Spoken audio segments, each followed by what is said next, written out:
हाँ, जिस तरह से पाकिस्तान ने कल ड्रोन हमले किए उसके बाद भारत की नौसेना ने भी और ये जवाब दिया है। पाकिस्तान के ड्रोन को ढेर कर दिया है और लाहौर और इस्लामाबाद के अंदर भी क्या युद्ध खत्म हो गया? सीज फायर हो गया, युद्ध खत्म हो गया? ये युद्ध है, जंग है। जंग में तो ये चलता है, यहाँ से वहाँ से, फिर दूसरा एक युद्ध चल रहा है मीडिया का। जब तक इंडियन आर्मी के ऑफिशियल ट्विटर अकाउंट या और जो अकाउंट से जानकारी नहीं मिलती तब तक हम विश्वास नहीं रखेंगे किसी भी बात। मीडिया को, किसी भी कोई भी मीडिया को हमारे इंडियन आर्मी ने ये अथॉरिटी नहीं दी है। जिस प्रकार से दिखा रहे हैं, बोल रहे हैं, ये एंकर्स, रिपोर्टर्स, थोड़ा संयम रखना चाहिए। युद्ध की स्थिति है, हमारे सब सीक्रेट्स बता रहे हैं, ये विमान उड़ गया, ये जहाज़ उड़ गया, विक्रांत में ये हो रहा है। हमने कभी ऐसा युद्ध देखा नहीं है, कभी नहीं देखा। 1971 में हम भी थे, हमने देखा है, रिपोर्टिंग देखा है। हम हमेशा वॉर रिपोर्टिंग पढ़ते भी आए, देखते भी आए। इस प्रकार से खतरनाक रिपोर्टिंग, जैसे यही जाके युद्ध कर रहे हैं, ऐसा चलता है क्या भाई? सरकार ने उनको कंट्रोल करना चाहिए। ये प्रोपागेंडा जो हो रहा है सरकार का इस मामले में, उससे हमारा सेना का मनोबल गिरेगा। पूरा विश्व हम पर हंस रहा है, ऐसा नहीं होता है। जो रिटायर्ड आर्मी मैन्स है, हम उनसे बात करते बोलते ऐसा कैसा है, क्या चल रहा है? और हमारे आर्मी वाले रिटायर भी जाकर टीवी पर बोल रहे हैं, एक्सपर्ट कमेंट्री क्रिकेट जैसी चल रही है। थोड़ा सा नेवी है, आर्मी है, एयरफोर्स है, उनकी प्रतिष्ठा रखनी चाहिए। युद्ध जंग वो लोग कर रहे हैं, हम नहीं कर रहे। हमको उनको सिर्फ सपोर्ट करना है, वो हम नहीं कर रहे। हम और ही कुछ कर रहे हैं, हम युद्ध का उत्सव मना रहे हैं। भाई थोड़ा ठहरिए, युद्ध जैसा लड़ने दो। अब हमने कुछ बताया कि कराची पर बॉम्ब हमला किया, अब पाकिस्तान ने वहाँ का वीडियो सामने लाया है। यह भी होगा तो हमारी आर्मी बताएंगी कि हमने ये किया है। हमारे डिफेंस मिनिस्टर बताएंगे, हमारे डिफेंस सेक्रेटरी बताएंगे, डिफेंस के प्रवक्ता बताएंगे, मीडिया नहीं बताएंगी। नहीं, जिस तरह से प्रेस नोट आ रहे हैं पीआईबी से और ट्विटर में भी जानकारी दी जा रही है। मैं प्रेस नोट पर विश्वास रखता हूँ, ऑफिशियल प्रेस नोट पर। बाकी तो कहा है कि ड्रोन हुआ है तो हम भी देख रहे थे, लेकिन जिस तरह से माहौल बना रहे हैं युद्ध का, अलग से लोगों में डर है ना, लोग डरते। आप जम्मू कश्मीर, जैसलमेर, जोधपुर या कच्छ, वहाँ के लोगों की हालत देखिए, वो किस माहौल में जी रहे हैं। मुंबई, दिल्ली, कलकत्ता, उनको कोई डर नहीं है ना, इसलिए हम लोग ये कर रहे हैं। अब पुंछ और राजौरी में जाकर देखिए, 15 लोग मर गए, बच्चे मर गए। जम्मू में पूरा ब्लैकआउट, उनके ऊपर ड्रोन गिरने वाले थे, नाकाम कर दिए। जोधपुर में, जैसलमेर में या कच्छ में, वहाँ के नागरिकों को खतरा है। वो जिस प्रकार से युद्ध से सामना कर रहे हैं, उनके तरफ देखो, फिर यहाँ उत्सव मनाओ। देश की बड़ी आबादी युद्ध की छाया में, और हम लोग यहाँ बैठकर उत्सव मना रहे हैं। ठीक है राव साहब, कल जो सर्वदलीय बैठक हुई, आप भी अपने पार्टी की तरफ से वहाँ मौजूद थे। आपने जिस तरह से मिलिट्री का सपोर्ट किया है, सरकार को भी समर्थन किया है इस पूरे युद्ध के माहौल में, तो देखिए, युद्ध के माहौल में सरकार को समर्थन करना ही चाहिए। भारतीय सेना को पूरी तरह से समर्थन देना चाहिए, क्योंकि जंग के मैदान पर हम नहीं है, या सरकार, प्रधानमंत्री नहीं है। हमारी सेना है, हमारी नेवी है, एयरफोर्स है, आर्मी है, तो उनको तो समर्थन देना ही चाहिए। लोग शहीद हो रहे हैं, दिनेश यादव शहीद हो गया, तो उनके लिए तो पूरा देश समर्थन में खड़ा रहना चाहिए। यह हमारी जिम्मेदारी है, यही हमारा राष्ट्रीय कर्तव्य है। राहुल साहेब, हेच मराठीत हवं आहे की काल रात्री ज्या प्रकारे पाकिस्तानचे ड्रोन जम्मू काश्मीरमध्ये आले, अनेक ठिकाणी हल्ला करण्याचा प्रयत्न केला, पण भारतीय सेनेनेही प्रत्युत्तर दिलेलं आहे। हे सगळे ड्रोन भारतीय सेना उडवण्यात आले। बघा, माझं एक स्पष्ट मत आहे, 1971 पेक्षा जे युद्ध आम्ही जे पाहिले आहे त्यापेक्षा आताचा पाकिस्तान कमजोर आहे। आमच्या हल्ल्यापुढे पाकिस्तान उभंच राहू शकत नाही, एवढी आपली तयारी आपल्या सैन्याची। आपलं सैन्य पूर्णपणे प्रोफेशनल आहे, चैनबाज नाही, अय्याश नाही पाकिस्तानसारखं। पाकिस्तानचं सैन्य हे चैनबाज, अय्याश आणि सत्तेला हपापलेलं। त्याच्यामुळे अनेकदा पाकिस्तानमध्ये लष्कर क्रांती करत आणि सत्ता ताब्यात घेते। भारतामध्ये आपलं लष्कर फक्त युद्धासाठी तयार असतं, राष्ट्राच्या रक्षणासाठी तयार असतं। म्हणून मला पूर्ण खात्री आहे, आम्हाला पूर्ण खात्री आहे की भारतीय सैन्य देशाचं रक्षण करण्यास आणि शत्रूला खडे चारण्यास समर्थ आहे। गेल्या 72 तासामध्ये पाकिस्तानचे सगळे प्रयत्न आमच्यावरील हल्ल्याचे त्याने हाणून पाडले। एक लक्षात घेतलं पाहिजे की भारतीय सैन्यातर्फे जी अधिकृत माहिती येते त्याच्यावर विश्वास ठेवला पाहिजे। युद्धाच्या वेळेला खोट्या बातम्या आणि अफवा पसरवणं बंद व्हायला पाहिजे। त्याच्यामुळे सैन्याचं मनोबल खाली जाईल असं कृत्य आपल्याकडून होऊ नये। आमचं सैन्य हे लाहोर, कराची, इस्लामाबादला धडक मारायला समर्थ आहे, त्या तयारीत ते नक्की असणार। पण आम्ही आत्ताच आमच्या सैन्याची सिक्रेट्स मीडियाच्या माध्यमातून जाहीर करणं, आमची विमानं उडत आहेत, आमची विमानं आत्ताच तयार आहेत, अमुक अमुक विमान INS विक्रांत करून आता उडायला, ही माहिती आम्ही शत्रूला का देतो आहे वार्तांकन करताना?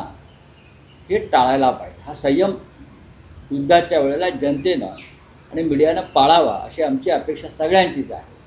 आणि काल आम्ही सर्वपक्षीय बैठकीमध्ये हा महत्त्वाचा मुद्दा चर्चेला आला, फेक न्यूज, अफवा आणि प्रोपगंडा, या 3 गोष्टींवरती सरकारनं बंधन आणावी हे आम्ही सगळ्यांनी काल संरक्षण मंत्री आणि गृहमंत्री यांना ठासून सांगितलं। हा प्रोपगंडा करण्याचा विषय नाही, हा राजकीय प्रचाराचा विषय नाही, सैन्यामध्ये राजकारण आणू नका कारवाईमध्ये, हे आम्ही सगळ्यांनी सांगितलं। आणि ज्या फेक न्यूज पसरवल्या जातात मीडियाच्या माध्यमातून त्याच्यावर तात्काळ बंधन आली पाहिजे, त्याच्यावरती बॅन आला पाहिजे। पाकिस्तानचे लष्कर प्रमुख मुनीर यांना हटवण्यात येत असल्याची माहिती आहे, त्यांच्या महत्त्वाकांक्षेमुळे हे सगळं झालं। अरे बघा, मी आधी सांगतो की पाकिस्तानचं लष्कर हे कधीच प्रोफेशनल नव्हतं, त्यांना योग्य ट्रेनिंग नाही, त्यांच्यामध्ये लढण्याची क्षमता नाही, त्यांना राजकारणामध्ये सगळ्यात जास्त रस असतो, ते भ्रष्टाचारी आहेत, ते व्यभिचारी आहेत। ज्या देशाचं सैन्य तुरुंगामध्ये देशाच्या माजी पंतप्रधानावरती बलात्कार करतो, इम्रान खान, मी माजी पंतप्रधान, त्याच्यावर ज्या सैन्याचे अधिकारी बलात्कार करतात त्या सैन्याकडून तुम्ही काय अपेक्षा करताय? ही त्यांचे कॅरेक्टर आहे त्या सैन्याचं, अय्याशी, व्यभिचारी, चैनबाजी, भ्रष्टाचार, ते आमच्याशी लढू शकत नाही। त्यावेळेस आमच्या सैन्याकडे नीतिमत्ता, संयम आणि शौर्य या 3 गोष्टी आहेत। राऊत साहेब, आंतरराष्ट्रीय स्तरावरही पाकिस्तानला एकटं पाडलं गेल्याची ही स्थिती आहे। अनेक राष्ट्र ही भारताच्या बाजूने, चीन वगळता आज पाकिस्तान बरोबर तसं कोणी दिसत नाही। ही चांगली गोष्ट आहे आणि चीनसुद्धा भारताच्या विरोधामध्ये ठामपणे उभं राहील असं चित्र मला या क्षणी दिसत नाही आम्हाला। कारण चीननं जी युद्धसामग्री पाकिस्तानला पुरवली, विमानं, ती आपण पाडली नाही। F-16 किंवा 17 विमानं ती चीननं दिली पाकिस्तान, ती पाकिस्तानात वरून उडण्याच्या आधीच आम्ही पाडलेली आहे। तर चीनची आम्हाला आता भीती वाटत नाही। या युद्धामुळे चीनचं सुद्धा मनोबल खाली जाईल। ओके, राऊत साहेब, महाराष्ट्रातला विषय आहे। सर्वपक्षीय बैठकीमध्ये 100 दहशतवादी मारले गेले अशी काही माहिती संरक्षण मंत्र्यांनी दिली का, किंवा त्यांनी काय सांगितलं? नक्कीच संरक्षण मंत्री राजनाथ सिंग यांनी सांगितलं की जो पहिला हल्ला झाला त्याच्यामध्ये 100च्या वर दहशतवादी मारले गेले. अजून खरं असेसमेंट यायचं आहे, कदाचित हा आकडा जास्त असेल असं त्यांचं म्हणणं आहे आणि त्याच्यावरती विश्वास ठेवायला पाहिजे, कारण आपण ते प्रत्यक्ष पाहिलेलं आहे.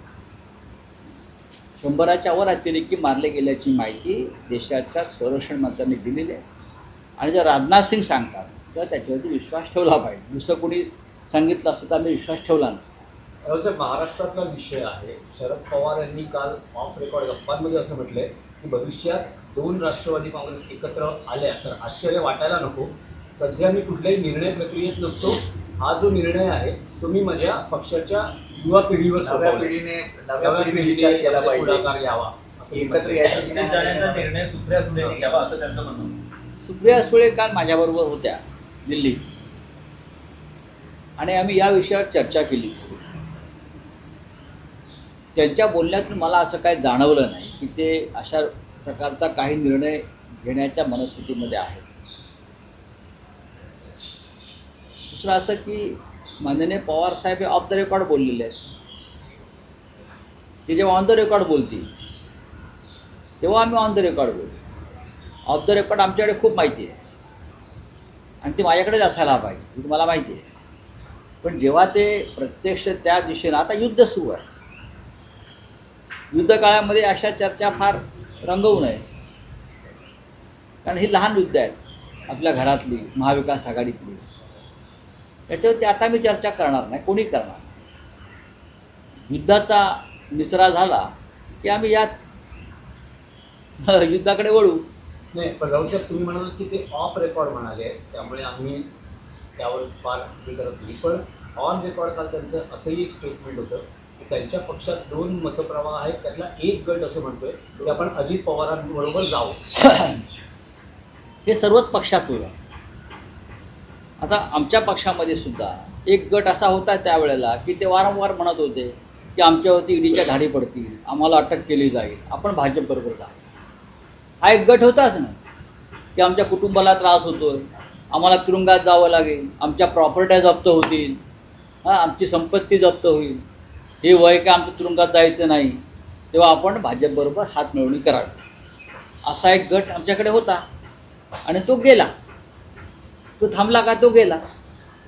असे गट ज्यांना सत्तेच्या गुळाला चिटकून राहायचं असतं, असे गट हे प्रत्येक पक्षामध्ये असतात. त्याच्यावरती काय फार चिंता करण्याचं कारण नाही, पण ती पोकळी भरून निघते. आज जरी युद्धाचा माहोल असला तरी या देशामधला विरोधी पक्ष मजबूतीनं उभा आहे आणि ती पोकळी भरून काढण्याचं काम महाराष्ट्रामध्ये महाविकास आघाडी आणि देशात इंडिया आघाडी करते, राहुल गांधी करत आहेत. ज्या कोणाला जायचं असतं ते जात असतं. त्यांच्यामुळे काय प्रक्रिया किंवा प्रोसेस थांबत नाही. शरद पवार साहेबांचं संपूर्ण आयुष्य हे जसं सत्तेत गेलं तसे विरोधी पक्षातसुद्धा गेलं. लोकशाहीमध्ये विरोधी पक्षाला काय स्थान आहे, काय ताकद आहे हे त्यांना माहिती आहे.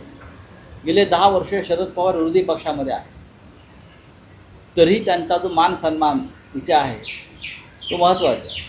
माननीय उद्धव ठाकरे सत्तेत कमी राहिले आणि विरोधी पक्षात जास्त राहिले, तरी आमचं राजकारण सुरू आहे. मंत्रिपदासाठी किंवा कारखाने आणि दुकानं आमची वाचवण्यासाठी आम्हाला राजकारण किंवा सत्ता नको आहे. राऊसाहेब, मध्यंतरी राज ठाकरेंनी उद्धव ठाकरेंपुढे युतीचा प्रस्ताव मांडला, ज्याला उद्धव ठाकरेंनीही सकारात्मक प्रतिसाद दिला. पण आता असं दिसतं आहे की 2 दिवसांपूर्वी राज ठाकरेंनी मुख्यमंत्री देवेंद्र फडणवीस यांची त्यांच्या शासकीय निवासस्थानी भेट घेतली. भेटीचं कारण समजू शकलं नसलं तरी एका बाजूला ते तुमच्याकडे युतीचा प्रस्ताव ठेवतात, तर दुसऱ्या बाजूला ते फडणवीसांशी चर्चा करताना आपल्याला पाहायला मिळतं. नाही, आमची भूमिका स्पष्ट आहे. आम्ही सकारात्मक आहोत, सकारात्मक असायला हवं. मग माननीय उद्धव ठाकरे असतील किंवा आम्ही सगळे त्यांचे सहकारी असू. प्रश्न इतकाच आहे की लोकभावना अशी आहे, एकत्र येत असताना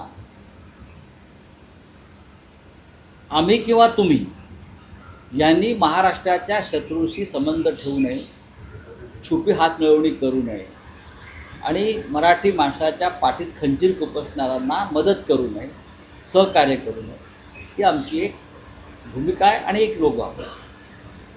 ह्याच्यावरती आता भविष्यात चर्चा होईल, पाहू.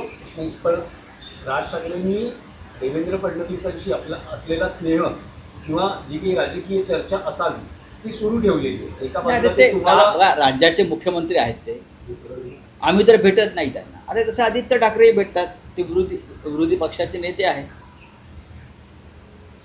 सभागृहात एकमेकांना भेटतात. त्याचा अर्थ तसा काढता येणार नाही की आमचे लोक मुख्यमंत्र्यांना भेटले तर का भेटले, काय. उद्धव ठाकरे भेटले का? एकदा भेटले, शुभेच्छा दिली. याच्या पलीकडे मला त्यांची भेट कुठली झाली असं वाटत नाही. थँक्यू.